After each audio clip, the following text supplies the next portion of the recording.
Today I want to give a shout out to Zachary James because he put me on this. Well, you saw the headline. We got to talk about it after the bumper. Don't be cornering me.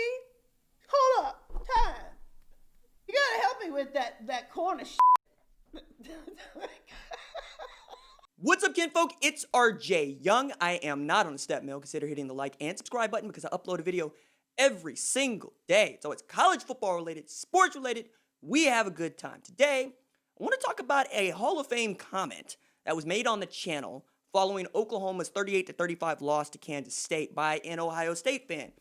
And I talked a little bit about this with Cade McFarland at KJRH, which is local news affiliate Channel 2 here in Tulsa, getting ready to talk about Oklahoma and Iowa State and what's ahead for OU. Because like many of you, I'm like, this team ain't very good. You shouldn't expect this team to contend for a college football playoff national championship, let alone college football playoff spot. Though Oklahoma's basically rented a room in the playoff for like 4 years, right? 4 out of the last 5 years. And in looking at this,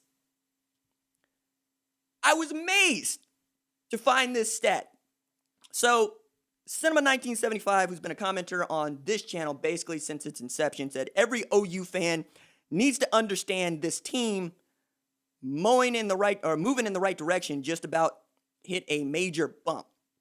And I tend to agree with that, right?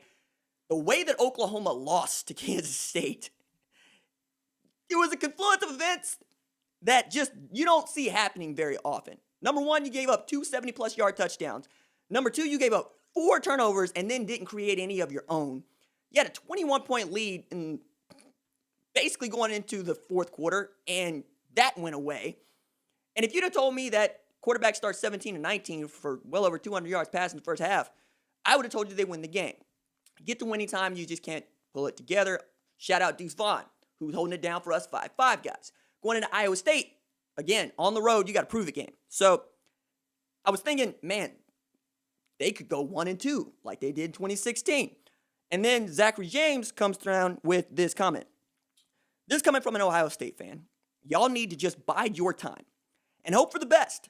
2014, my Buckeyes lost to an unranked Virginia Tech team at home in front of a full horseshoe, and yet managed to beat Bama and win it all on with our third-string quarterback. All I'm saying is just sit tight. It's a long season. Maybe not as much this year, LOL. Anything could happen. That's a very good point. So I went back to look at that Ohio State team. There are some major differences, of which one is clear. They won a national championship. But the first one that I need to point out is they went 8-0 in conference play. Oklahoma's not going to have that. You already have a loss in conference play. But that has not been the kind of thing that keeps you out of playing in the playoff. Things just fell for Oklahoma, have fallen for Oklahoma, and they were able to slide into that 4 spot. It might happen this year. It might not. This is a really weird season, and we're going to have a Pac-12 champion that expects to be considered for the playoff, even though they're not going to kick off till November 6th, and it's just October 1st. Other thing was, both of those quarterbacks were good enough. JT Barrett and Cardale Jones in particular. Take or leave, I think Evan, but whatever. And then there's one other aspect to this. Ohio State knew who it was offensively already. They are hand the ball to Zeke, throw the ball to Mike or Curtis, right? That's what they were doing. Like, Zeke had over 2,000 yards from scrimmage that year and averaged like 6.9 yards per carry with 1,800 on the ground, okay? He had over 300 touches and was just out there eating. Same thing he does at Dallas. Michael Thomas had 54 catches, 799 yards that year. If he goes for over 1,000, he's probably a first-round pick and not a second-round pick. Curtis Samuel, one of the fastest dudes playing NFL football. But they knew who they were, right? Defensively, they also knew who they were. They had 100% hitters. Like, I look at Von Bell, who had 6 interceptions during that season, right? And Eli Apple, who was great during that season, and on it goes. All these things I'm pointing to you, Oklahoma hasn't had just yet. Who is going to be your takeaway machine on defense? You got one so far, and it's the Larry Turner Yell against Missouri State in garbage time. Pop fly that he absolutely caught. But still a pop fly that he absolutely caught.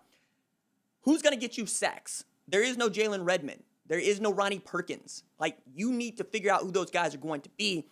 Ronnie Perkins probably gets back after the Texas game, but you got to figure it out even after that. You need Marcus Stripling to come on. You need Marcus Hicks to get healthy. You need Perion Winfrey to continue to be who he is. And you need linebackers that can put guys on the ground, right? Like, the way that Deuce Vaughn was able to carve up that, for lack of a better term, back seven is not a good look, man. It's there for Oklahoma, like it's there for everybody who's got one loss in the Power 5 right now. But looking at what the ACC is, basically Clemson, Notre Dame, maybe North Carolina, who looks shaky as hell against Syracuse, and then looking at what the Southeastern Conference is, it's going to be fun in the West Division, right? Mississippi State is up there with Alabama at 1-0, right? LSU's got talent, but they got to pull it together. Auburn is going to actually make some noise, but it's a free-for-all in there. On the SEC East, it's Georgia, we thought, and then Florida put together a performance that made us all believe they're one of the three best teams in college football right now. But Tennessee is basically a quarterback of the way because they, I think, have better personnel than Florida does. Matter of fact, you put Kyle Trask on this Tennessee team, as my buddy at College Football Nerds has said, you probably get a better football team and one that might be able to challenge the SEC West champ for a conference championship. A lot of things still going on here, especially with the Big Ten not even kicking off for another 3+ weeks.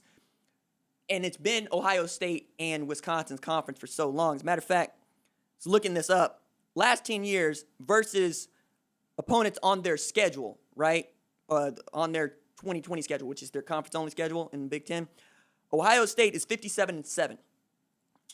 Wisconsin's 55-9, right? Like, and then it's a precipitous fall off. 35-23 Penn State, 34-25 Michigan, and then 28-39 Minnesota. Like, it's been Ohio State and Wisconsin in the Big Ten championship, and that's what we expect, kind of like OU and Texas in the Big 12 championship. Difference is Minnesota's kind of like the Texas Christian of this conference. If they have good quarterback play and they have good wide receiver play and they just play defense, they're going to be great. And after putting Antoine Winfield Jr. into the NFL, who could have been a Paycom Jim Thorpe Award finalist at corner, you return Rashad Bateman, right?